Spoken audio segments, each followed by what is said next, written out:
आज हम फलागमन काल के 14 सप्ताह में प्रवेश कर चुके हैं।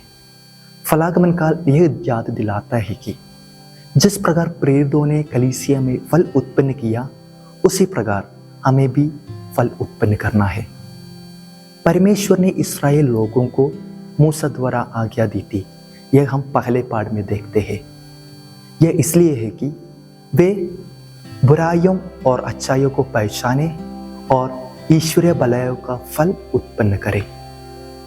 यह वचनभाग यह बात जोर देते हुए कहते हैं, लेकिन इस्राएल लोगों को जो ईश्वर की प्रजा, दिल का धड़कन इन नामों से जाने जाते हैं, यशायाह नबी के ग्रंथ में ईश्वर दंड देते हैं। वाक्य 13, 17 और 21 में हम दंड का कारण देखते हैं। ईश्वर से आगे मिलने के बाद भी, कई चेतावनियां सुनने के बाद भी वे ईश्वर की ओर नहीं लौटती है और धार्मिक नेता भ्रष्ट थे।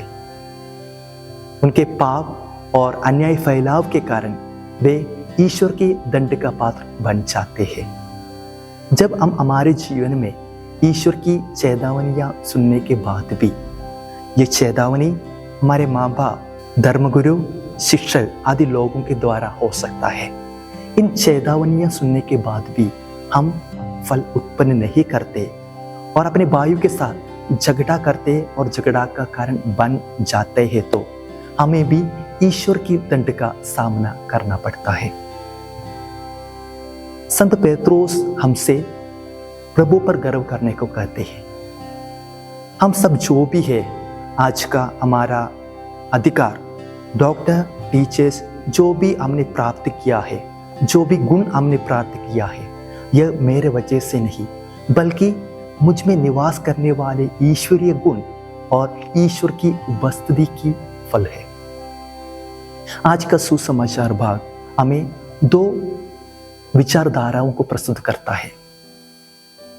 पहला विचारधारा है परंपराओं को केंद्रित फरीसी, दूसरा है आज्ञाओं में केंद्रित यीशु।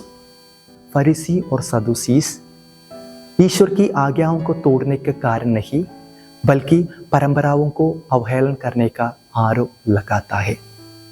आज के सुसमाचार भाग में हम फरीसी, सदूसीस, शिष्य, यीशु, इन लोगों को देखते हैं।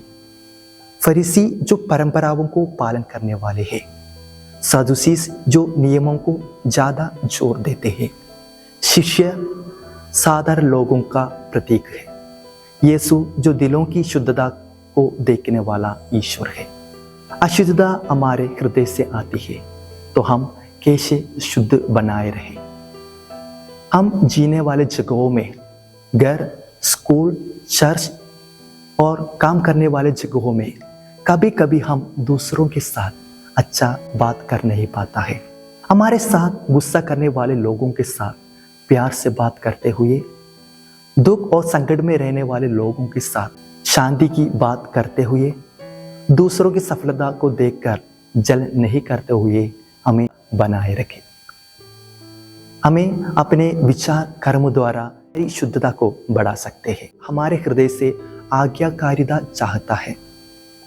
हमारे समस्याओं को, हमारे दुखों को, हमारे संकटों को, हमारे हर समस्याओं को जानने वाले प्रभु ईश्वर हमसे अपने धन दौलत नहीं, बल्कि आज्ञाकारी बनने को कहते हैं। इब्राहिम के समान आज्ञाकारी बन जाएंगे, जो ईश्वर का पिता कहलाता है, तो हम इब्राहिम के समान कल्याण का स्रोत बन जाएंगे और उन्हीं के समान अच्छा फल उत्पन्न करते रहेंगे। आज सुसमाचार भाग हमें यह याद दिलाता है कि हमें बिना कपटता से, पूर्ण हृदय से, वफादारी से ईश्वर से प्यार करें। सुसमाचार भाग हमें बिना कपटता से जीने वाले बहुत सारी व्यक्तियों को हमारे सामने प्रस्तुत करता है।